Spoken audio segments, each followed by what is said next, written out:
So yun guys, pauwi na tayo. Talagang malaki pa sa gitna talaga guys. Ang lalaki ng alon. Sa pilitan papunta sa gitna. Grabe, ang lalaki ng alon sa gitna guys. Ang hirap.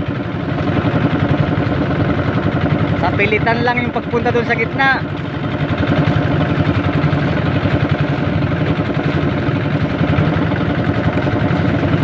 Grabe, ang hirap talaga ang buhay ng mga isda.